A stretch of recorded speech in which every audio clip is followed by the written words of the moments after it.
Hello and welcome back to the Double O One Radio Gamescast. We're on episode number 31 now. We've made it pretty far in this little journey. As always, I am your host, Ryan, and I'm joined by the wonderful Alex Labello. Oh, dear. Alex. Yeah. Hi. I said your name. You're supposed to say hello. I did. Hello. I'm here. Right. Good. And Oh. Wyatt McBuff Chicken Dip. Oh boy. Hi. See what I did there? I had a delayed hello. Yep. Because we're talking about delays. Uh-huh. Okay, moving on. So we got some big news this podcast. I think anyone listening to this when it comes out is I don't think well you introduced aware. Brett, by the way. What? I don't think you introduced Brett, by the way, did you? I said Brett. You did. He did? I heard it, unless I made I it didn't- up. Wyatt, your experiment is hear it. already failing. I didn't hear it. Your experiment I- is already not working, Wyatt. Oh, okay. All right. So if you're listening to this around the time it's coming out, the biggest news on the radar, Cyberpunk got delayed. So most of this podcast is going to be devoted to talking about delays in general. Not just Cyberpunk, but also like the nature of delays in game release dates and the difficulty of determining those things. But we also got some news about Halo. We have some other various news topics. We're going to talk very briefly, and we're going to get this out of the way first, because it's kind of the not super serious part is Watch Dogs Legion's impressions from at least Wyatt and I. Yeah. But yeah, that's the gist of the show. So we'll start with Legion, because we're going to keep this bit short. And we will be talking more about Legion in the future. Wyatt and I will likely do either a games club or a segment on the next podcast devoted to it, depending on if we want to really talk about spoilers or not. Because some of it is like, we don't necessarily need to. The story so far is not something that really needs to be talked about, I think. It's just not What that story? It's not that good or bad. It's just like, it doesn't really. It doesn't matter. Like, It's not I why think you're the best playing thing to the say game. about it is that it exists. Yeah. I think that's all you can really say. Yeah, general impressions so far are positive. I would definitely pretty much agree with the review scores right now. It's to where I would be thinking of. I haven't actually seen them. What are they at the moment? Like middling to good. Like, not middling, but like 6 to 8 is the range in general. That sounds about right. Yeah. Yeah, I and would say 7. I would say I'm right in the middle. Yeah, of hardcore 7 for me. There's some issues on PC, I think, and I've heard of some issues on Xbox One S has had a few issues, I believe, that are being patched out. Right now I've been like, there's some stuff where I've saved and lost some progress. So the PC's definitely got a few things going on. I've been having. I mean, it's kind of all over the place. There are some areas where it's like, oh, this is running at 60 frames per second on a fairly decent machine, running like very reasonable, settings. And then other times it's like, oh my god, it's like stuck at 30. What do I do? Yeah. Which is like fine. It's just, if I knew I was going to get more of like a 30 FPS experience, I would have just gotten it on console anyway. But although on PC, you do have I'm the trying to thing right push now, it. if you want to use ray tracing, you got to be on PC until the next gen comes out in a few weeks. Right. But I mean, I have seen the game kind of cranked up for a little bit with all the settings. It looks gorgeous when you have everything. I mean, I'm running, 4K with DLSS, so it's not like actual 4K. It's, if But you understand how DLSS looks DLSS really works. good though. Oh, it does. Yeah. No, not for. But I just wanted to be clear that it's not, actual 4K. Not true 4K. But like once you crank up, the sort of reflections, the RTX reflections and textures and everything, it does look very, very good. It's just, I don't think there's going to be a lot of people that will run it at those settings on a PC because it's having a lot of performance issues at the moment. Even with the new like 3000 series, I think people. And it's also inconsistent is the big thing. Like my machine is technically a little bit worse than Wyatt's, but I'm getting better performance in a lot of the game. So it's a little bit inconsistent. Will likely depend on your setup. But just things to be aware of. Yeah, but performance, aside, it's always weird when someone asks me if I like an Ubisoft open world game, because it's a structure that I like. So even if most people now find it very sort of, overdone and kind of boring, which I understand, for me, it's one of those things where it's like, I'm always going to enjoy it. It's like a nice cup of tea at the end of the day, where it's just like, it's there. It's like a comfort thing. And it's something you always enjoy. So for me, I've been enjoying it just because I like that structure. It really depends on if you like Ubisoft open worlds or not. And I'll say for me that structure works a lot better in Watch Dogs Legion than it does in some of the other games. Like I went back and played Far Cry 5 recently, and I feel like the structure in that game is just less fun because there's less ways to tackle a situation than Legion gives you. There's a lot less systems on. Yeah, on it's less of playing with systems, which is what Legion excels at, is having tons of cool systems for you to play with.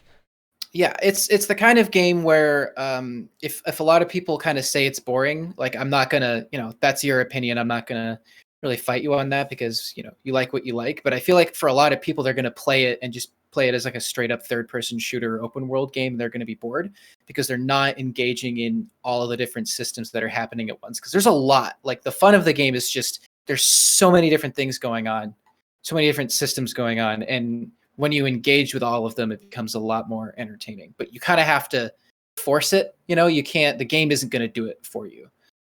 Which, whether you think that's a developer problem or not, is kind of up to you. And I also think we'll definitely see, like a couple weeks down the line, how much longevity the game has, because I think there will likely be a limit to how interesting the generated characters can be after a certain point, right. Especially with no real progression to them. Right. Which is starting to become the clearest thing to me, is like there's a severe lack of progression for some of the characters. Well, and this is something that we've kind of argued back and forth about. I feel like the fact that you can really customize your different operatives is actually kind of a problem with the game, because I think one of my biggest issues is I kind of wish that it forced you to switch up your agents more, because it feels like, it's okay, I can go into an Albion related place without a guy with an Albion like uniform, and I can go through that mission and be like, oh, I wish I had my Albion guy. I mean, no, I can get through it just fine, which I guess is fine if you want to tackle it in a specific way. But because that system is there, I just wish it kind of like encouraged you to use it more. Yeah, it's definitely designed so that you can kind of complete any area with any operative, which I think some people would definitely like. Like for That's me, a very I enjoy Ubisoft being able to do things like with the weird challenges of using someone with low mobility in a lot of the areas, which is just kind of a weird, goofy thing to do. Yeah. But yeah, there's a lot of cool stuff you get to play I think one of the most fun things about have they given it an official name, the system? I'm just going to call it the recruitment system. I don't know. But I think one of the most entertaining things is just how I love how they take a character, they take a person, and whatever their kind of character is or their job, they try and really tie it into what stats they get. So Ryan, you ran into someone where he's like a street performer, and he can perform hypnotisms, and he can like hypnotize just random people to attack Albion soldiers, which I thought was really funny. Or I ran into someone that's like one of those people that kind of dress up as statues, right? And they just kind of sit there all day. You can hire one of those. So if you're being chased, you can then do your statue thing and they won't notice you and they'll just run right by you. Just crazy, weird, wacky stuff like that makes it really entertaining to track down. And it's very surprising how many different abilities and different like the biggest issue I see coming with that is right now the recruitment limit is, I think, below the different variations of people there are. Yes. Because I've hit that limit, and the biggest issue I have is that if you save someone to your, like, I want to recruit this person list, that takes a slot from your team. So you can't recruit more people, and if you have the maximum, you can't add more people to your recruitment list, which is, I think the limit's 45, which to me is very low. For what it also, there's also no way to organize your different recruits. So, like, there's no way to put them into favorites. It's like, oh, I want to organize them by like maybe the outfits they have, based on how old they are right now. Yeah, and it's very like if you're trying to find someone specifically and you have a bigger list, it can be a huge pain in the butt trying to get a specific person. And even I would be fine with just a favorites list where it's like I use these operatives the most. Like I just want these guys on hand quickly. Yeah. All right. I think that's pretty much good for general impressions, because we'll have more to say at whatever point we do more talks about it. But we do want to get moving into the main stuff of the episode. So we're gonna get out a few minor things first, and by minor I mean really large, and that the Halo Infinite director left the project. Isn't that the second lead? It's a bit of an oopsie. Isn't that This the is the second lead to leave the second project? director to lead the project. Leave the Of project. the same exact position. Same right? position Yep. too. More than a bit of an oopsie. So I've been on this game's side for a very long time. I don't know why. However, now I am officially concerned. Welcome. Yeah. Welcome to hell.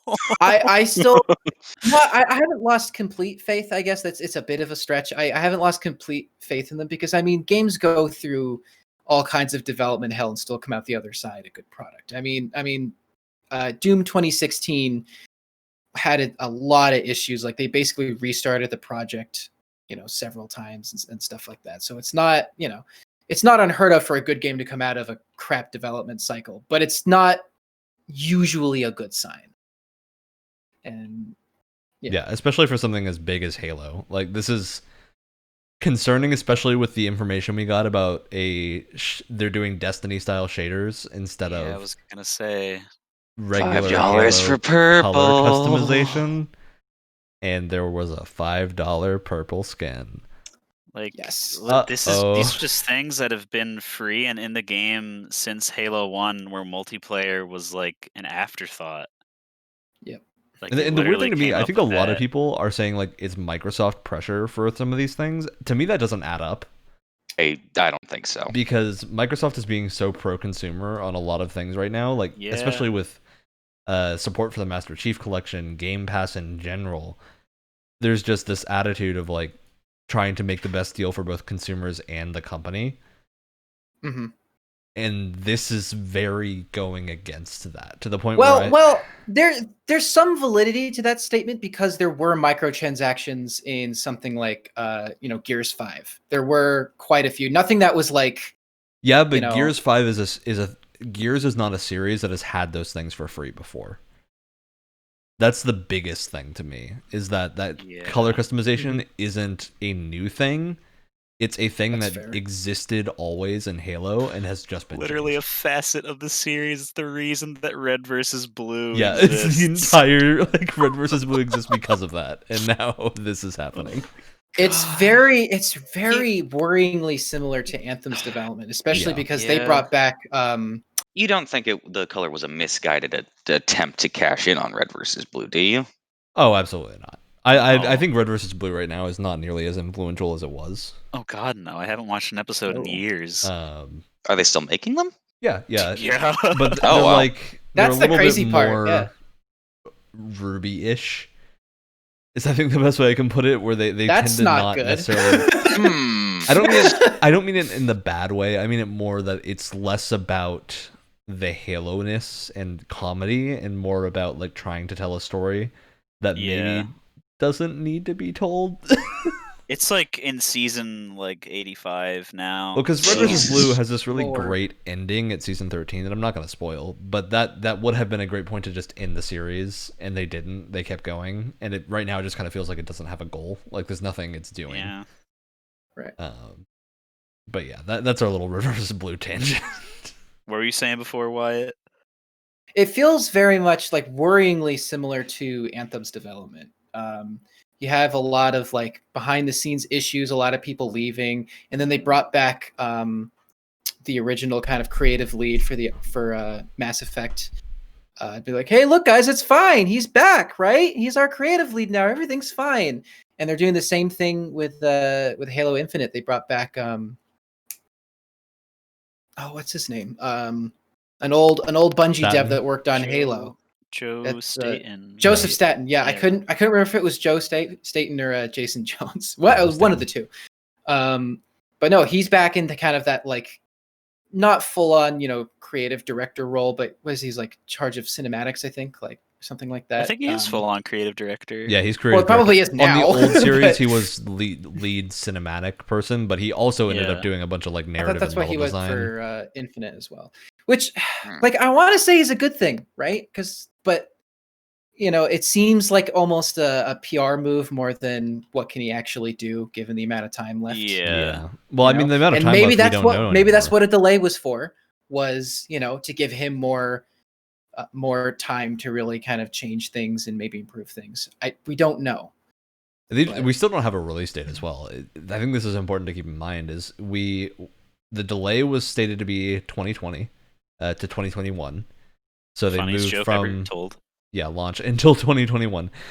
But they don't have a time. I think people were expecting early 2021. This, to me, pushes it late 2021, maybe next year. Maybe 2022, baby.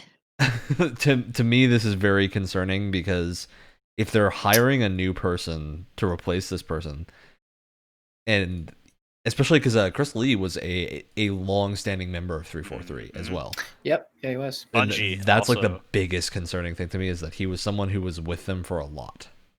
You know what I find really funny?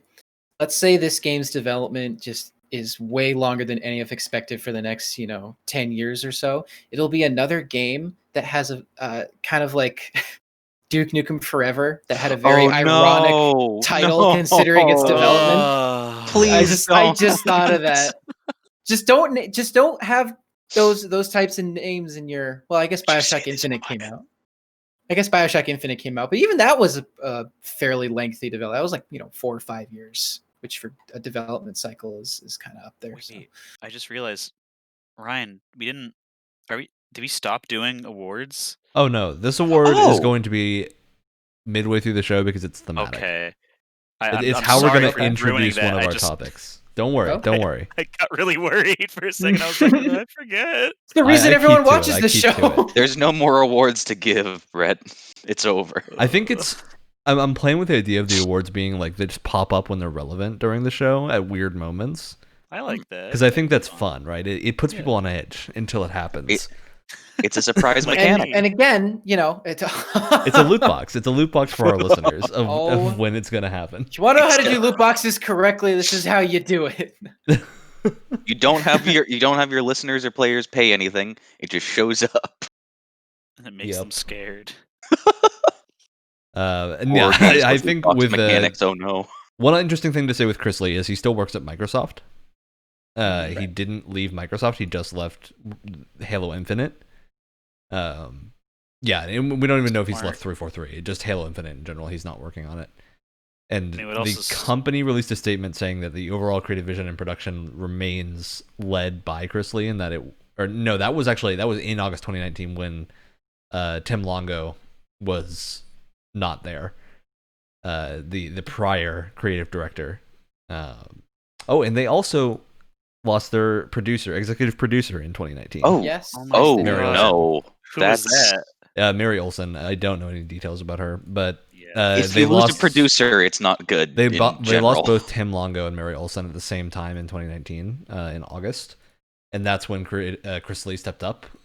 So that quote is from August last year. It's not from this year.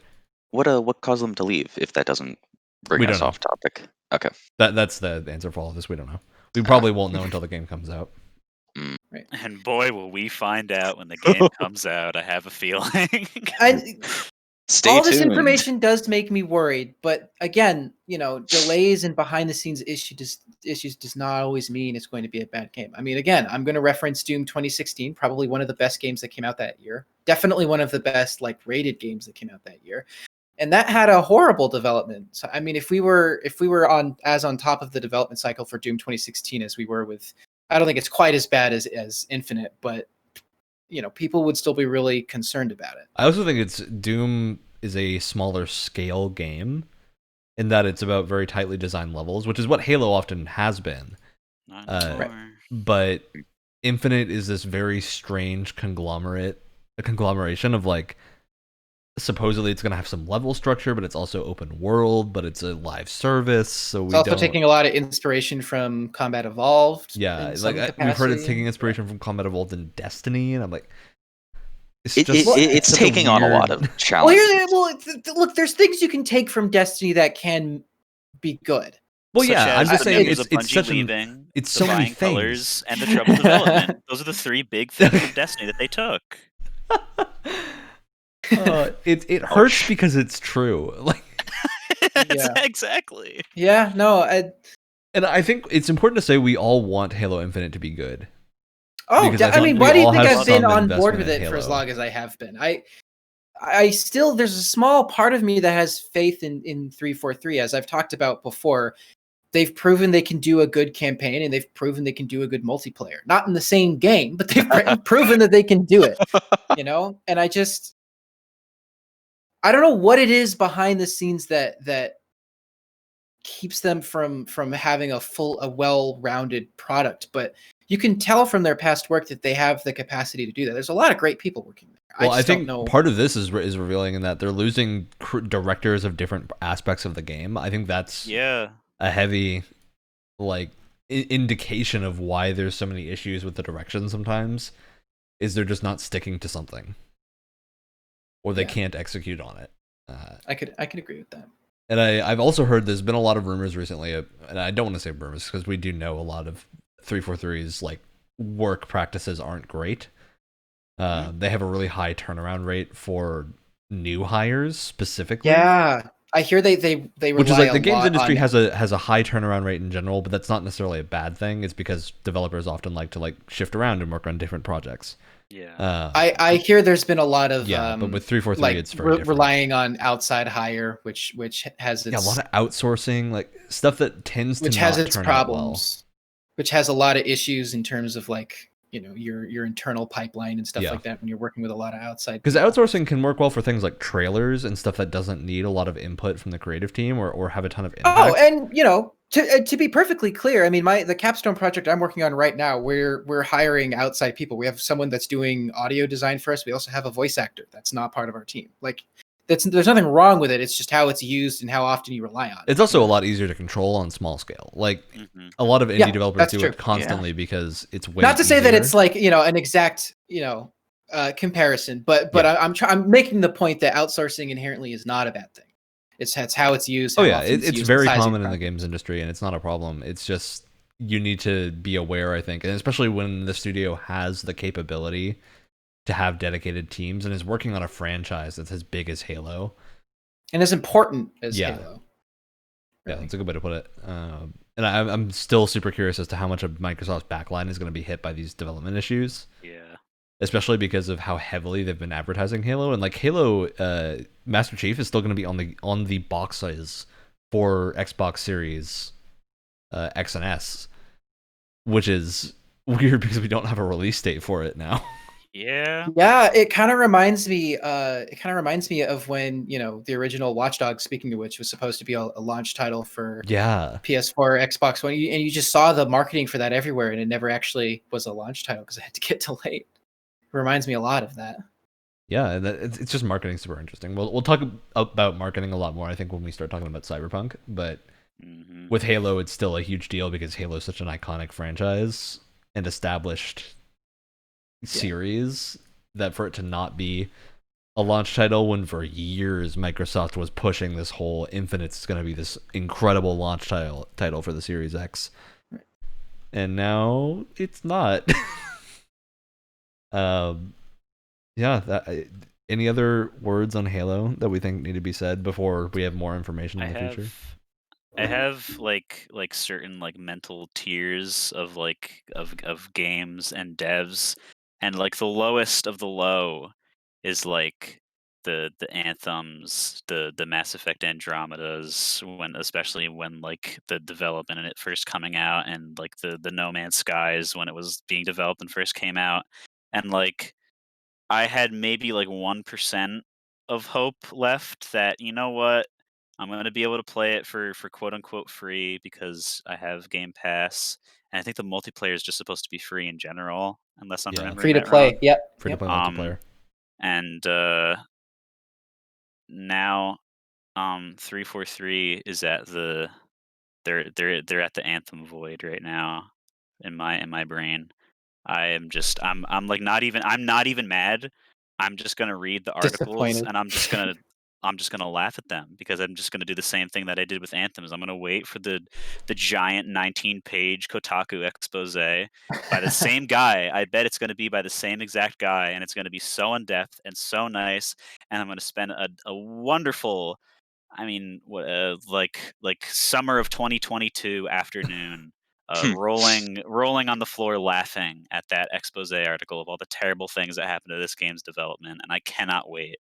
No, I have something to say about this when we get to Cyberpunk, but I'll wait until then. Yeah. Alright. I mean, I still enjoy what we saw back from their gameplay reveal, so I'm very much kind of holding on to that because I look, graphics aside, I know that it wasn't a great graphical showcase, but I think from a gameplay perspective, I think there's a lot of potential there, and so it's kind of what I'm clinging to as to like if this is what is indicative of the gameplay, I'm still excited because there was a lot of cool stuff that I saw there, a lot of use of the sandbox, which is something that Halo hasn't had in its campaign design for a long time, and yeah, if that's the gameplay, if that's still what comes out, by the time this game eventually comes out, I'm still excited in that respect, I think. I'm glad you liked it in the first place because I Yeah, I iffy know. from Yeah, the I know. start. I know. Mm. Yeah, I don't know. I'm very curious to see. I think a lot of it depends on how much smoke and mirrors was involved in that initial presentation. It's a real time feed. No smoke and mirror. They have a history, or the franchise has a history, I should say. Yeah. It worked once. It was a bill Oh. from January. Uh, Gotta sneak it in there somewhere. All right. So back onto some minor stuff while we stew and get ready for the Cyberpunk talk, which is coming very soon. Prepare yourselves. No Man's Sky is getting another update. It's the next gen update. They're getting a huge performance overhaul and way more detail and like foliage and a bunch of other cool stuff. No one's ever really gone. No Man's Sky is like such a weird game at this point, where it's gone from Shiz. like the gaming dumpster fire to now the golden child of how to do post launch content. I haven't picked it How up to in do a minute. CPR. It's funny. Every update that comes out, I'm like, that looks cool. I should try it again, and I just never do. Yeah. I But tried I'm again going to. I'm recently. going It to was a lot sit of fun. down. I'm going to start a new character because I think I'm a little too like into the other one to really understand what's going on. I got to start Yeah. from scratch. So They overhauled the tutorials and they're a lot better now. Yeah. played I did pretty hear that. recently. props to them for sticking with it. I have a lot of respect. A lot of people And are like, well, especially- I don't respect them because like it should have been like Yeah. this at launch. I get that, but how many people actually stick around that long? And Hello Very Games good released another game in between the span of No Man's Sky launching and now. I'm gonna be honest with you. I haven't heard a thing about it. I haven't heard anything Well, because it was a bad. lot smaller. It was a small scale indie game that went over pretty well. I believe it was they the learned their last lesson. Campfire. Did it review well? I haven't. Yeah, it did. It did pretty well. It's got like it's got an 81%. Oh, okay. So reviewed pretty well. It's just the story of a little ember boy trapped in a puzzle essentially, and you're trying to find a way home. It's just this cool little adventure game that I think is meant to be inspired by stuff like Journey. A lot shorter, a lot more in scope with what Hello Games is made out of. Nice. And then they just kept updating No Man's Sky the entire time. And that game was announced and released in between the updates, which is cool. It is a very different game than what it used to be. Is what it seems like. And again, like nothing but respect for them taking just so much crap from all sides. I mean, I still remember the time when they didn't even go to the Game Awards because they didn't think they were going to win anything. And when they won something, they weren't even there because they just expected to not win anything, which is so sad. What they even win? It was some kind of like technology, something about their like randomly generated. Well, that's incredible because that didn't work. Anyway, I mean, moving it on. worked. I don't think it worked the way people wanted it to, but it worked. Working and working the way people want it to are two different things. Yes. Well, apparently the Game Awards do not share that perspective. I guess so. I don't know. Game Awards are funny. I just find them entertaining. They're like a fun thing to just have Well, in the they're background. the Oscars. They're the Oscars. You don't take Yeah. it seriously, but it's Yeah. fun to like, pick a couple games that you want to see get some recognition and watch it with a couple of buddies. I remember watching the Game Awards in Montreal with Ryan. I think Alex was there. Maybe he wasn't there, and a couple of other people. And we were just Well, it's just fun to watch like the reveals as well, because Game Awards always has some Yeah. cool reveals. definitely. Which leads me to my next thing. They're hinting that we might see something related to Elden Ring at the Game Awards. Oh my god! And by that game hinting, still. so Speaking of hinting- delays and not knowing anything. well, I mean, there's no delays because this game was just announced super early. Like No, but, FromSoft like, tends not- to do. We just know nothing about Elden Ring really, aside from that George R. R. Martin is doing some writing for it. Which is so either good or basically, bad, From depending on who Software you are. has been saying that we greatly appreciate the enthusiasm and support shown for Elden Ring, our next dark fantasy action RPG, and we hope you look forward to it. What people are taking this to mean is that we're going to see Elden Ring at the Game Awards. That's That a is- stretch. That's two different languages, bud. It's a stretch. That's That's probably just them being like, yes, our game still But exists. the Please thing don't to be think worried. about this is like, where else would they show it at this Yeah, point? they're at Like time. that's the biggest thing as to why people Unless think they it's do gonna their own show, sort of Night City Wire style live streams. which but it's from stuff they won't. Yeah, they no, won't. probably not. That's the answer. They're heavily hinting that we're going to see Elden Ring soon, and the only event coming up soon is Yeah. Game Awards. So that's where that's coming from. Yeah, so I think people are looking forward and curious to that. We'll see if there are riots if we don't see Elden Ring. The people on the subreddit really will go hollow this time. if Yeah, there's they're nothing. gonna go crazy. I'm just like ready to see just like deep web level videos being Oh, posted God. there instead of like people just screaming. It's gonna be so much worse if it's not actually shown. Yeah. We got an introduction to the world and characters of Final Fantasy 16, which is we're not going to go into detail about any of that, but they have this really cool manifesto essentially about what the world is like and the political landscape, which is the kind of thing I think a lot of people have been missing from Final Fantasy. Ooh. Is that like actual really awesome detail about the world that they have and show that they put care into designing these factions and The stuff that they tried to convey How in the they play. movie. yeah, the stuff that 15 tried to do in the movie and then that didn't have any impact on the game. The stuff that Good. the last like Final Fantasy that did that was 12, which reviewed really well. All right, so after that we have Far Cry 6 delayed until March 2021. Oh, huh. This The is game's going to be terrible. I know it. this is an interesting one to me because we didn't have a date for this. Did we? I think we just had. They Did said we? 2020. Wait, I don't think why so. did they say delayed then? They could have just said that as the release date. I'm pretty sure when they originally announced it, they said like either Q1 2020 or 2021 or 2020. I appreciate Which the, was weird because we the didn't see any transparency at gameplay. least. So this is just one where I think it's there's no reason for concern here because we knew nothing about this game already. We haven't seen Yeah. gameplay. It's just And- probably a and- normal production delay. With anything that's receiving, behind the scenes issues, delays, like there's a global pandemic, there's a lot of stuff going on. I'm gonna try and give a lot of different studios more slack just because of what's going on. I mean, most of us in this call understand what game development is like in COVID. It sucks. No one Yeah. likes it. It causes more issues than you might think. It's not fun for Yes, anyone, people vastly so- underestimate the mental strain a lack of social activity has on people. or even just like Even for collaboration, even just Yeah. it hurts. collaboration in the same room can make such a big Or difference. the than if you're ability over to a Zoom go call. outside, like, Yeah. and just Something Well, I I mean, that's enjoy all. being That's all. outside. That's all a given thing. Yeah. That's But for the game industry especially, I think a lot of people have this idea that it's not that impacted by COVID.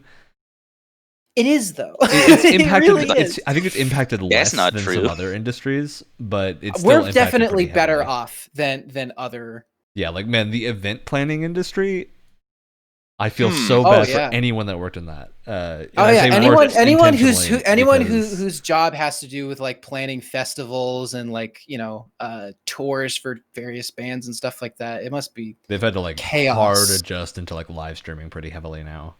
a lot of YouTube shows that I've seen have had Yeah. to change their format yeah. quite a bit. I loved watching Corridor Crews kind of. yeah. They were all like sitting. One was sitting at the They're- couch. One of them was sitting in front. Another was sitting even further in front. But they tried to position the camera to look like they were all sitting in the Yeah, couch. they're perspective tricks. I liked that one. Although I think they're all back on the couch now. So Oh, All right, back to Anyway. games. Yeah, so not really any reason to concern about that. Spider-Man Into the Spider-Verse suit was revealed for Spider-Man Miles Morales, which is just cool because I think a lot of And- us really liked Spider-Verse. yeah, Oh, and yeah. they even have the nice effect of the The frame half rate. frame rate. the half frame rate, Ooh. which they do have a feature if you just want to play it at 60, which is for the best, because I remember watching it and thinking it's really cool, but I feel like I'm going to get sick watching Dude, it. I after a remember while. watching it and not having that issue, and I'm so excited to play it in the game. I'm excited. I want to see it in action, obviously. I'm just concerned that it will be for some people, but for me specifically, I have no idea if I'm going to feel sick after playing it for a while. Yeah. I don't know. It looks super interesting. The suit looks great. Excited Mhm. to see what it looks like in the game when it's in our hands. We learned, finally, that there was never an overflow error related to Gandhi's aggression and civilization. This is one of those bits of interesting games history where that was actually, basically it was a rumor that spiraled to the point where anyone would see Gandhi do something aggressive, it was like confirmation bias. It's On kind a of like massive Call of scale, Duty with which I its think like is hilarious. it's kind of like Call of Duty with skill-based matchmaking. People are always Yeah. looking for like proof that it exists. It's like Which their it- friend tells them it happens, so they look for it, and eventually you're gonna see some evidence that maybe it does, and then you're gonna be like, "Well, it exists." Ain't that a hoot? It's just an interesting thing. Please I don't Chekhov's gun Gandhi. Oh my god. All right, so this is leading up to our big topic. CD Projekt Red's stock fell 25%. Oh, Yes. Nope, family and friends. Which leads us to our award of the show. The award this show is the Double on Radio Gamescast most catastrophically impactful delay. Oh, Our nominees are Cyberpunk 2077, Oh yeah. and Keanu Reeves. All right. No, it's Those are some Cyberpunk very- 2077. is Wait, the, wait, what? So yeah, this is a snarky award. There's only one real contestant. It's Cyberpunk, and I normally when we do the snarky awards, you could argue something else could win it. This is the only game that I think has ever not been really. delayed that has led to multiple other games being delayed. Has it really? Yes, I didn't Path realize of that was the Exile. reason. Path of Exile's next league was delayed because Cyberpunk was delayed to the release date of the Path of Exile league. And they were like, we can't launch and compete against compete with Cyberpunk this. because we I rely would so like- heavily on launch day player numbers. I do think Cyberpunk is a more disastrous delay. However, I would like to make a honorable mention in Last of Us 2, just because of the subject matter and when Yeah. they decided to release the Yeah. game in the current state of the world, which I do think actually impacted a lot of people's feelings on the game, which I don't think is really their fault, but it's understandable Yeah, how it's not a their lot of people fault, would but it's feel understandable. uncomfortable playing the game, especially because it came out like near the beginning of quarantine, so it was still pretty fresh. It just felt like a very poorly timed joke that just came a little too soon. You know? Yeah, I think if it came out now, it'd be less of a thing because people are used to it at this point. Well, getting there. Yeah, we're getting there, but at that point, we were all like, how long is this going to be? And now I think Right. people have just kind of accepted. We're going to be here. We're just chilling here, you know? It said this is the new normal. Yep. All right. This is fine. That was back when in the show we were asking questions of, I wonder if we're going to form habits, because like 30 days is how long it takes to form a habit, give or take. So I wonder if quarantine's going to leave people with these weird habits. We're still here. We don't know yet. Well, it's been really interesting as someone who was basically in the middle of nowhere during quarantine, the first kind of section of quarantine, and then I moved back to I moved back to college, like back to campus, back to the city, and I just had to rewire my brain not just to being back in public, but also what public is like, with this new pandemic. So it's been interesting. So yeah, the other game that was also delayed was Everspace 2, which is a game I'm personally looking forward to. It's a space sim, not space sim. It's more like an arcade space exploration shooter game. Think Freelancer, but a little bit more like arcadey. The first one was a roguelike. The second one's like an open world thing. Seems cool. but they are delayed because they said they have significant audience overlap within the development team as well. And they were encouraged by their PR agency and marketing friends to delay the game. Which is very interesting. Like, so they're delayed to January now instead of December. So it's a very interesting position to be in, I think. We have the first major case of, I think, a game being delayed, leading to multiple other games also being delayed. Wonderful domino effect.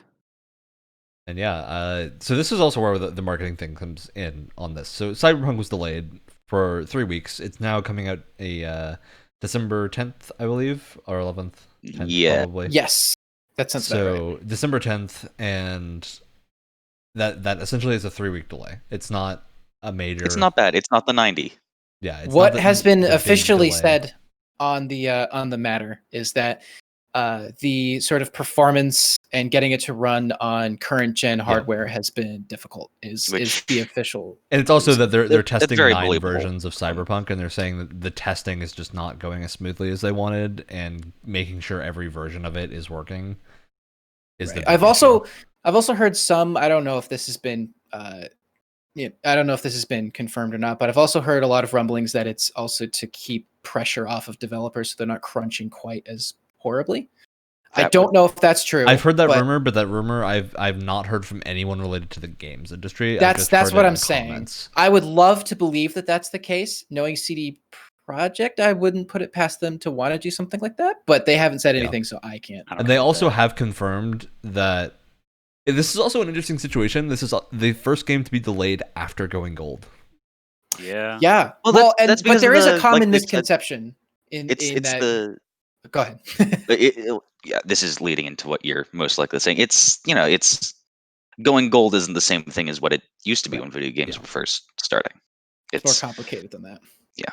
That's because originally going gold did literally mean your game was done because you couldn't touch it. There was no way to do patches. Like, it wasn't like you could, unless you were releasing a new version a year later, you couldn't do it. There just weren't patches. Whereas now it just means your game's ready to be shipped out. There has been this. If anyone watches, if anyone watches the Young Yeah YouTube channel, there was this great back and forth that he looked at on his channel not too long ago, where someone tweeted directly at CD Projekt and was like, "Hey, like, I'm putting aside time from work to play your guys' game on launch," and they're like, "Yeah, no, you're all good. Like, that's when it comes out." Mm-hmm. And within the same day, they're like, "Yeah, it's been delayed." Within 24 hours, it was delayed again. Which I mean, hopefully means that guy didn't reserve that time yet. I think, if not, surprise vacation. Which speaks to the fact that none of the developers knew that this was coming. This was obviously very last minute. Had no idea this was happening.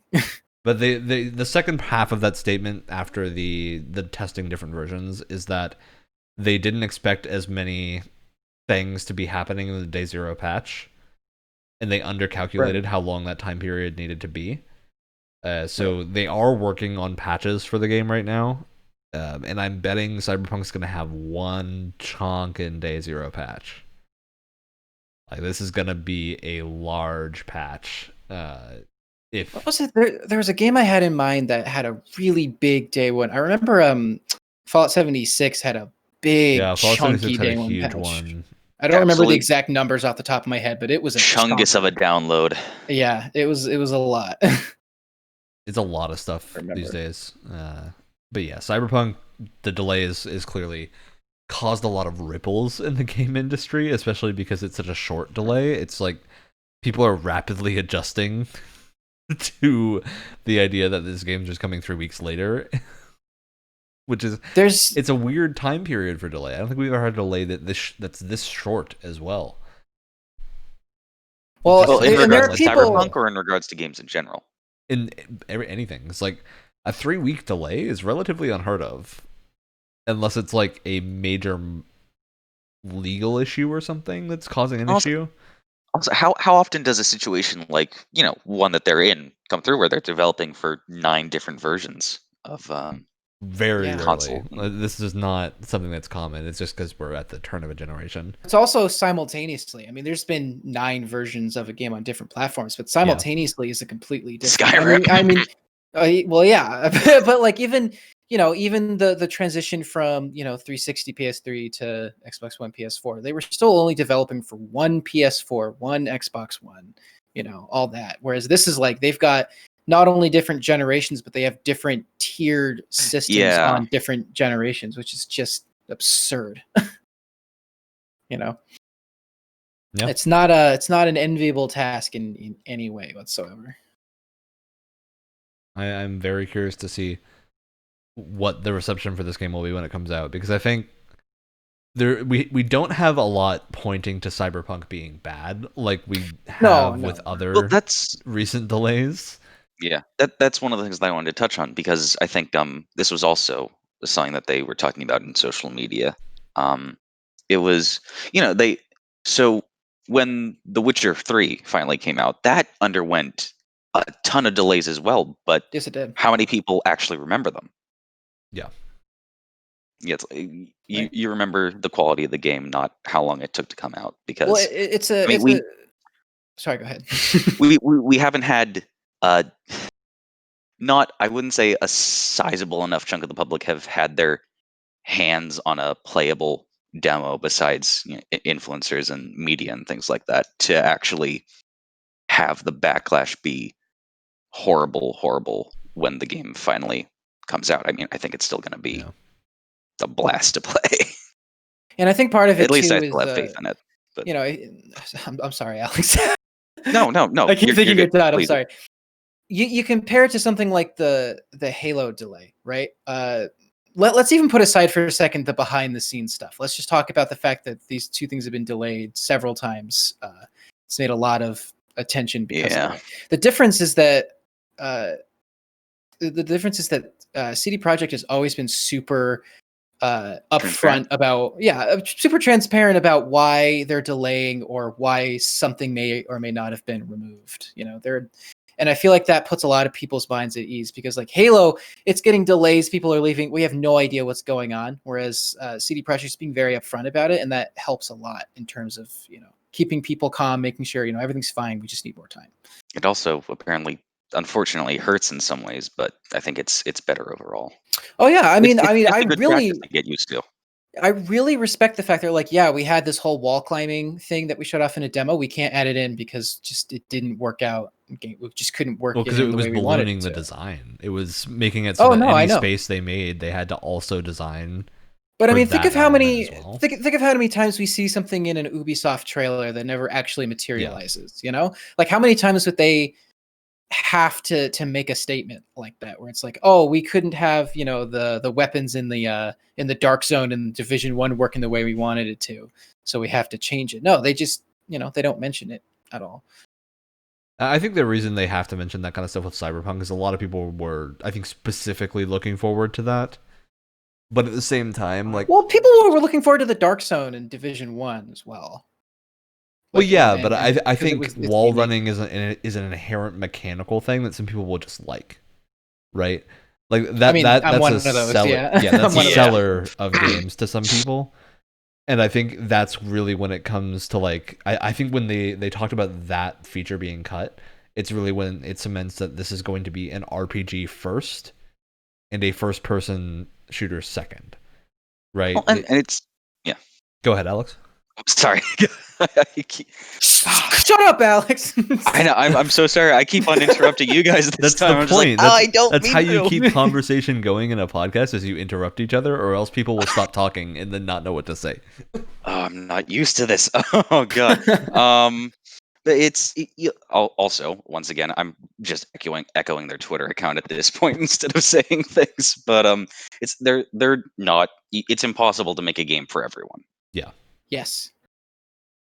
I mean that's not even an echo. It's just super important to reiterate, because like if you try to, your game's gonna be bad. Yeah. Well, that's what happens with a lot of Ubisoft games, I think, is that they put in a lot of things, they make a lot of design decisions that try to appease so many different people, and it always they end up conflicts with never itself in some way. keeping those groups around. Yeah, Because it they don't always have enough conflicts in some way. It's all surface level. It's like it's the whole old Skyrim debate of it's an ocean with the depth of a puddle. Yeah. Which does it for some people. Like that's enough for a lot of people, but not for everyone. If you can add in enough of those, puddle deep things, it can be interesting. But if you're entirely kind of centering around one gimmick that doesn't pan out, Yeah. it's not It good. definitely seems like from what we've heard of Cyberpunk, they're aiming to be more of like a pond with the depth of an abyss. Right. Which we'll see if that's what it ends up being. Yeah. They do Yeah. seem to understand, especially with their open world, that like a bigger open world doesn't always mean better. Yeah, we got to actually, this was news we didn't really talk about, but we did get to see Cyberpunk's open world size, like the map, pretty recently, and it's not that big. I wouldn't even put it. It's not even comparable to something like GTA 5. I think it's a lot smaller. Like from what we saw, I would put it on the size of like Skellig in Witcher 3. Specifically, but there's so much verticality. Vertical. Like that's what I'm excited for, is like seeing that verticality and how that plays down into the lower things. streets. Because I think this is something I've mentioned before, but one of my favorite open worlds in any game is Kamurocho in the Yakuza series, which is this super small. It's like it's 7 or 8 blocks of space in a town in Tokyo. And the reason it works so well as an open world is that you memorize the streets. You know exactly where things are from game to game. And it's just super unique to see how each of those streets changes over the course of the series. And you know like what location is where. If you're running from enemies, you know where you need to take them to get away. There's cool stuff like that where this map really becomes like a home, and you really start to learn where all the individual spaces are. Mm-hmm. And I'm hoping that that's what Cyberpunk is going for, is more of a angle like that. I even get the same kind of that same sort of experience with something like Breath of the Wild, because they utilize every section of their map so well that you start to learn the different areas of the map really well. Even though it's I think Breath of the a lot Wild bigger falls than what into you were describing. That same like puddle analogy a little bit. To where I mean, it's pretty big though. Like it's big, but there's not a lot of depth, right? Like the individual areas, you have shrines, you have Korok seeds. That's about it. You don't have crazy other interactable things. Whereas in like Kamurocho, you've got the area. Well, you do though. I mean, there's so much of the world that's interactable though. Like just the very like, trees, grass. There's so many different ways you can utilize the environment. Yeah, but it's all to the same end, right? Like you're always doing it for either combat or a puzzle. Or traversal. Yeah, but which is what I would say is like the thing that kind of links you to it, because it's like, okay, I know how to traverse an area like this, and you start to learn it really well. Yeah, that's a different experience than what I'm talking about. That's fair. That's not the interconnectivity that I'm talking about. What I'm talking about is like having a purpose to everything. It's why like Wyatt and I were having a conversation about Legion and saying that like the one thing that really feels kind of off is that there's so little soul to London in a lot of it, and like you can't walk into a lot of any stores. Like the only places in the game you can actually go inside are bars, and even then it's only a few. But like, and it's a downgrade from its sequel. Yeah, and it's a downgrade from its sequel, because I mean that was one of my favorite parts of Watch Dogs 2. It's like not only could you walk into the shops, each shop had a different name and a different kind of set of clothing, a different kind of aesthetic. And they do here too, but they do a much poorer job of communicating that to you. It's like I personally would rather have a map half the size, but with twice the level of interactability, like twice the amount of small spaces that you can go into. And also finding there's a lot of areas that are being reused in such a big map, which is kind of surprising. Anyway, we're getting back to anyway. Wyatt links you to it. Breath of the Wild. Yeah, all right. No, that was a little. Yeah, I think the overarching opinion here is that like Cyberpunk's delay is fine. Mm-hmm. The thing that concerns people, I think, is the developers like being just crunched for 3 more weeks is essentially what this is going to come down to. Yep. And that sucks. Definitely. The reality is it's not going to make a difference on the quality of the game. I don't think 3 weeks is enough time. No, absolutely. To make especially because difference. they've confirmed to us that their work isn't over when the game is out. They have a whole other multiplayer coming out. Yeah. They're going to have expansions. Their work is not done. And I feel hopefully they get an extended break after the game comes out. Is all I can hope for them. Yeah. And I do think Have mercy on their souls. Yeah, definitely. I think the state Cyberpunk launches in is really what's up in the air right now. It's this weird situation in that Cyberpunk has been in the hands of press and everything, and it's been overwhelmingly positive impressions. Yeah. So it's this weird state of like, I have no gameplay reason to be concerned about how the game plays, but these delays have me on edge, I think is a good way to put it. It's like if Halo Infinite, the delays were still happening, but none of the directors were leaving, I think is the closest thing I can compare it to. Because even in Halo's case, it's like what they've shown off from a gameplay perspective, I really liked, and it wasn't received well by most people, I would say, but I personally, and I know more people, were interested in it, and it's probably the main reason, again, that we're not 100% this is going to be a failure. But the fact that Cyberpunk's reception has just been like, I don't think there was a single influencer or press group that weren't just blown away by what they saw. Yeah, you know? I put it like there's no reason to doubt that the game will be good until it comes out, until we have reviews of like how the game is. Cyberpunk has not shown us anything that leads me to believe the game is going to be bad. It's shown me things that lead me to believe it's not going to be perfect, which I think most games do. But I'm okay with waiting 3 more weeks to play it. I feel heavily for the developers in those 3 weeks. Yeah, that's gonna be that's the part that hits me is like I'm just thinking of like, again, there has to be some big management shift coming in CDPR, because I think after this is losing a lot of that goodwill that CDPR has kind of cultivated over the last few years, to the point of where they're hitting that point of they can't really make a lot of mistakes in the public eye anymore. Because I think the big difference with like Halo and 343 is that 343's made a lot of mistakes, and they've made a lot of them publicly. Like these mistakes are all very well known by people that follow Halo, whereas CDPR, if there's issues internally, we really don't know much about it. which is strange when you consider it, because as we've said earlier, they've been really vocal about things that they've had to cut and other issues in the game, but they haven't been vocal about in internal affairs and things like that. Yeah, that's the part that's a little concerning, though, is that we don't know how CDPR really functions internally. We do know there's been some horror stories. We do know but this horror story is about every company as well. Yeah, there's always crunch. We've heard good and bad things in terms of like CDPR behind the scenes. Yeah, that's always the weird thing. Is like we hear things from people that work at CDPR that are like they love it, and then we hear other things that are like they pay me horribly, and the stuff like. But I mean, that's how a big company like that works. There's going to be people that love it there and people that hate it there, and it's not fair to just base one person's experience on working there and just be like, oh, okay, well, let's just assume everyone has the same. No, it's not like that. You can't make a game for everyone, and you can't make a company for everyone. Exactly.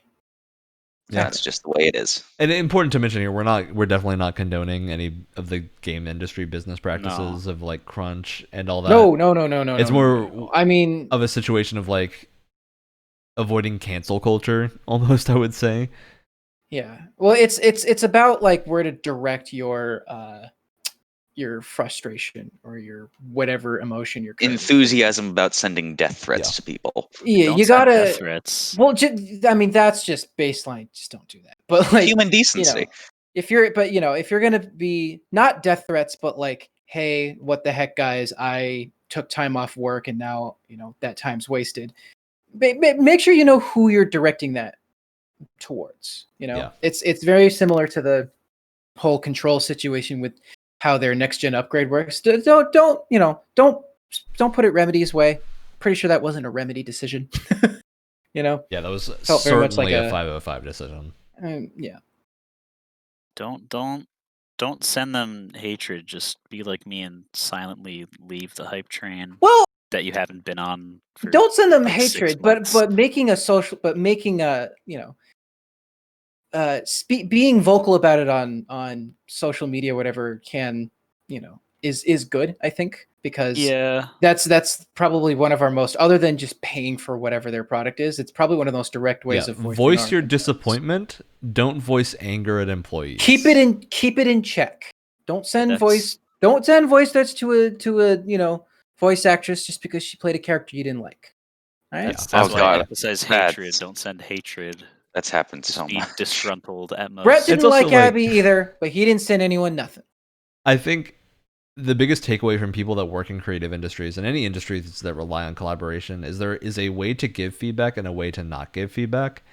And if you give the feedback in a bad way, it won't be listened to because they don't focus on the message you're trying to tell them. They focus on the fact that you personally have a vendetta against them. Or something along those lines, or that your feedback is just not specific. Like you can say, "Oh, Cyberpunk's going to be trash." That doesn't tell anyone anything, right? Speaking as there's people who have done nothing QA workable on before, that. there are Oh, things that boy. help and things that do not. Yeah, it's like, but you can totally say that like the lack of wall running will lead to me not buying the game at launch. That's 100% a good way to be like, this is a feature that I really liked and it's not in the game, so I'm disappointed. Well, ultimately, the best thing you can do is, I don't like the way this was handled. Maybe try this. Give them something else to work with. Yeah. Like what would people prefer? Because that's really important to a lot of. It's also the kind of feedback that doesn't get given very often, even in games. I think a lot of people there's tons of unsolicited feedback given to game developers, but it's often not feedback that's useful. Right. Because it comes from people who aren't in the industry.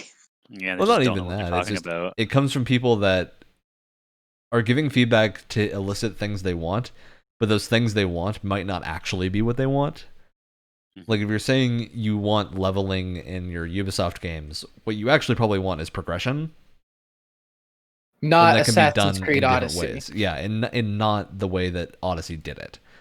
Where I think Odyssey was that like gut reaction of they wanted to please people that love RPGs, and they're like, what do RPGs do? They have levels. When in reality, what people like about RPGs is the character choices and the decision making process behind it, which you can do in other ways. And especially the enemies don't need those things, right? Like Skyrim, I think, is still a great example of handling levels behind the scenes in that enemies don't have any visible level. They just start to show up. More dangerous enemies will show up over time as your level goes up. Right. Well, I'd even say, to reference Legion again, they definitely kept away from Ubisoft's like more recent leveling thing. And what they do is they make areas more complex and encourage you to upgrade your skills, not to the degree of like where it's just stat crunching, but it's like, oh, going through this Albion facility would be really great if I had someone with an Albion uniform. So now I'm going to take the time to find someone that has an Albion uniform. You're not just crunching.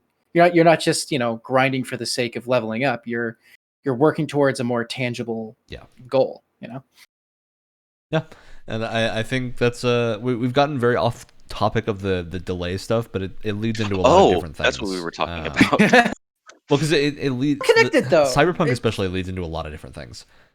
Right. But I do want to talk a little bit more about release dates, especially, and like we've been seeing all these delays, especially among the COVID times of games, movies, whatnot, just being kind of indefinitely hiatused and delayed over and over. And I think that also brings to light a lot of issues with release dates in general and how companies often will announce something too early or give a date early or something along those lines. And a lot of how this is handled in AAA is that the people making the date aren't always, or usually aren't, the developers. It's usually the producers and investors, essentially, are like, okay, you can make this product, it's estimated to give us a lot of money. How long is it going to take to make that? Isn't the thought process. It's, we need this amount of money by this point, make a game to fit that. Is more of the thought process for a lot of companies, not for every company, and especially not often in the indie studios. But it's often a thing of like, okay, we need the next Watch Dogs. How long can we give Watch Dogs to be developed to the point where it's going to be good enough? And it's like clear with Legion that maybe it could have used another few months, but you don't have them at that point. It's a situation of you have to kind of please the investors at a certain point, or else your studio will not have money, because that's the nature of investors. point that I'm probably the not scared of, but least prepared to deal with when I enter the industry.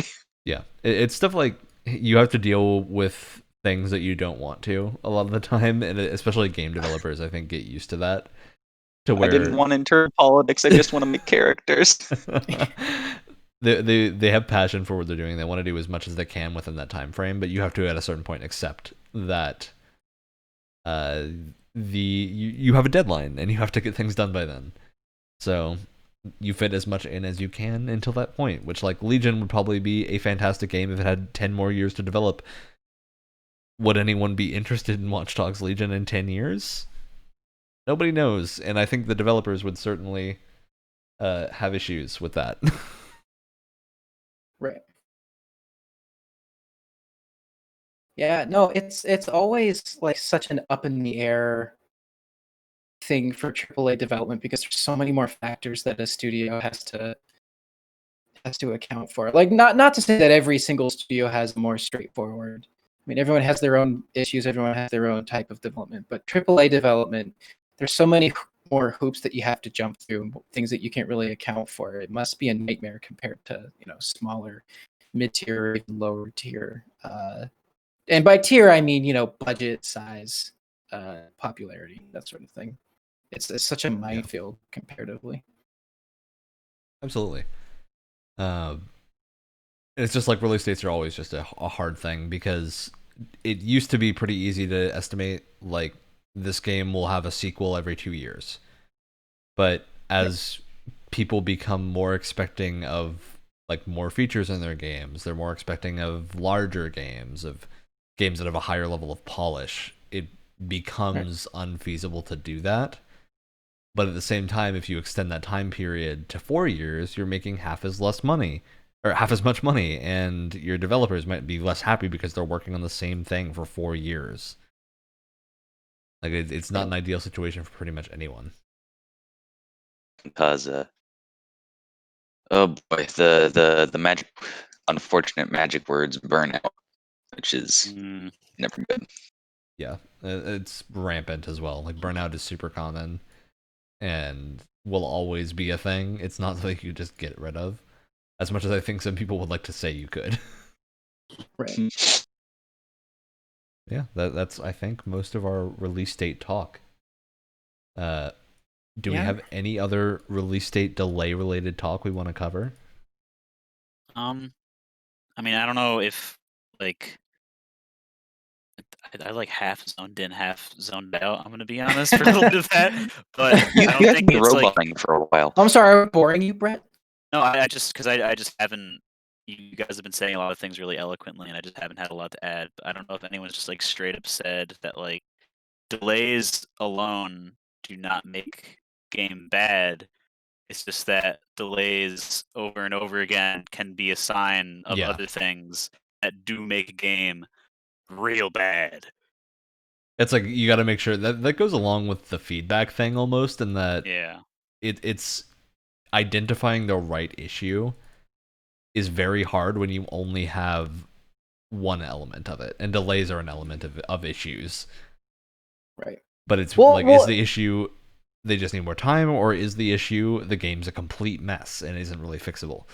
Well, delays and stuff like that are weird. I mean, I keep bringing up Doom 2016's development, but it's either a situation where it could be both, but you never know if the delay is indicative of the quality of the product or the quality of the work environment. Because a game can be delayed a ton of times, comes out, game is great, but the development behind it was an absolute mess. Like, it could be indicative of a lot of different things. And I just think that people need to hold fast when it's like, oh, that means the game's bad. Well, no, it means a lot of different things. And you may either have or don't have the contextual clues to be like whether it's going to affect the product or not. Because again, in Cyberpunk's case, from what we've gathered, it just seems like they massively overscoped and they're just trying to make the best product they can. Whereas 343 looks like, from everything we've heard about constantly people just leaving and delays and outside hires, it seems like an absolute dumpster fire. Yeah, it seems like a playground of kids running around with like it's all about it's not It's not about the delay itself. It's all the contextual clues leading up to a delay. Right. Yeah, and they're all symptoms of a problem. It's just you need to identify what that problem is a lot of the time. And I will apologize. There's been a bit of roboting in the past little bit. That's because I think the Wi-Fi in our building is having issues. I was just about to put something in our because a lot of us are in the same apartment complex. Is it just me? Yeah, it's our Not apartment just complex you, that's having some issues. So, yeah, that's what's going on. But it's not too bad on my end at least. So it's kind of bad on my end. No. The nice thing is it's happening at the tail end of our show, which is useful because we've been going about an hour and 10 minutes. Everyone's already left. Oh, Everyone's gone. We've already played the game. They're not here anymore. Yeah, they've already played Cyberpunk at this point. Sorry, this podcast got delayed 3 months. We just needed more time to work on it. Given our luck, Cyberpunk is just gonna be surprise released like the day after this comes out. Yeah. Oh, totally. Cyberpunk and Halo at the same time, the same day. That'd Given be our luck. rough. Ugh. But yeah, so that's a lot of the delay talk. But yeah, it's I think a reason a lot of people are worried about Halo more so than other games is we have multiple things popping up. Like we have delays and people leaving and stories of mismanagement and like all these other articles essentially covering issues at 343, which is where a lot of this concern comes in. It's not just the delays anymore. So that's where that concern happens, I think. Right. All right. So that's our release date and delay talk. There's not really much else in the news. That all of this kind of took over everything. Yeah. Because Cyberpunk's a big deal and it ended up in multiple other games getting delayed. Which is still hilarious to me. And the interesting thing is I think a lot of people thought, especially with Path of Exile, that it was kind of a joke about, and then they were going to talk about other issues that were causing the delay. No, it was legitimately just Cyberpunk, which is hilarious. There's entire like articles from two of these, Everspace and the Path of Exile devs, about why these delays are happening, and they're just super interesting. It's just very unique. And we do have more breaking news that happened very recently. oh, Shadow of Mordor is going offline December 31st, which means some achievements will be impossible to get. Yay. They are, however, there are some items in Shadow of Mordor that used to only be acquirable by online stuff. They will just be giving those out to anyone who plays the game at any point after that because they're not possible anymore. So that's a cool thing. You're not losing the stuff that was online only, which is always a concern with that kind of game that has like a date where the online has to shut down. All right. That is our news. Anyone else got things they want to cover? Comparatively slow week, gotta say. It was a slow week because everyone was focused on Cyberpunk and one huge thing. Actually, yeah. What's the huge thing, Alex? Oh, never mind. Ryan no. has risen from the dead. It's a Halloween miracle. This just in, you have witnessed the new Messiah. We've witnessed the rise of robots. I think we're Son good, of though. Rome? Yeah, Rise of Robots. everyone's favorite video game. Yeah. So what was your big news, Alex? Did anyone have big news? I think Alex said something. I don't think so. You I just think said his big news was that I was rising again. Oh no, I think you were referencing Cyberpunk, not that you Oh had. yeah. Okay. All right. More like Immortals Ryan Rising. Jeez. What up? Ba-da-ba-ba. Not gonna finish that Oh, jingle. Can't Brett. finish the Cut it jingle. We'll there. get taken down. Brett. Oh, Please leave a like. He did it. All right. That's the signifier that I think we're mostly done. The only thing that I can think of that we completely forgot to talk about, there was a little Nintendo thing recently that showed No More Heroes coming soon, and No More Heroes 1 and 2 surprise launched on Switch, and they're really good ports. Was it made by Panic Button? Was it made by Panic Button again? The guys I did don't the think so. Doom port? I don't know who did them. I also don't have that much knowledge of porting studios. Yeah, it's hard to tell. So I limited think they're handled intel by the on same that. studio doing. It's Grasshopper Manufacture, which I don't know if those were the original studios, but that's who's handling the ports, and I think who's handling No More Heroes 3. So, yeah, that's like the only thing. It was the October Nintendo Direct Mini. There wasn't a ton else announced there. Pikmin 3 is out on Switch as well. If you're into Pikmin, that all happened this week. That's it. That's the news. That's the games talk, which means we're to, I think, our favorite part of any podcast. Yay. Shout outs. Oh, Yay. Wyatt, you seem so excited. Why don't you hit us with it? Yeah, I'll start. The radio soundtrack playlist that they got for Watch Dogs Legion is pretty bumping because not only you've got Gorillas on there, which is pretty great. You also have Lily Allen's magnum opus "FU." So Nice. So whoever put that those radio stations together knew what they were doing. So well done. Yeah, that's good. All right, Alex, you got something for me? shout out to my cinnamon rubus tea that I just remembered I'd been steeping for the past hour and a half. So, oh, Would you rest say- in peace, that tea. Yummy. Delicious. All right. It really gets the flavor though. I gotta give a shout out to Wi-Fi. Just when it works, it's Yell great. at it, make it work. When it Oh my doesn't, goodness. this happens. But Ryan, for context, Ryan has been almost completely unintelligible for the past like 10 minutes. which is tonight. good because Fine for I'm me. the host, so I'm fine. I think it's because we're on the same network and the network is having issues that we're having problems. But yeah, Ryan nice. sounds like an Things edgy not that AI right now. I'm Bagley now. All right, Brett, it's your turn. I feel like that's insulting My- Bagley. Jeez. My shout out it goes out to the absolute G, the absolute baller that is Marty O'Donnell. I've been Mhm. watching a bunch of like just like dev documentaries because I think they only call them Vidocs for Halo. I could be wrong, but that's the only place I've seen them called Vidocs. And just like watching like Halo devs play old games and stuff. It started because I think IGN just like posted something of the devs watching a speed run of Halo 1 and just them just like making fun of how poorly the game is put together that the guy can break it in ways like that. Yeah. And Mario O'Donnell pretty much leads all those discussions like all the time, and it's just really funny because like he's just a soundtrack guy. He also did all the sounds like pretty much like with his mouth almost. Like the flood sounds are just like him gurgling with like he just goes and then he changes it like the pitch and it's like, yeah, that's the flood from Halo 1.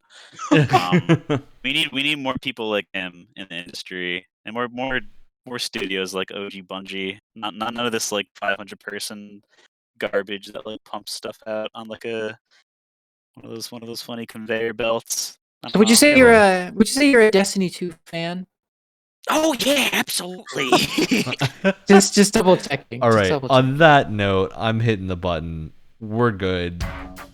We're playing the outro music and getting out of here while you enjoy waiting for Cyberpunk. I am now 63 hours into Xenogears. Hey, we have a winter break to enjoy. We do.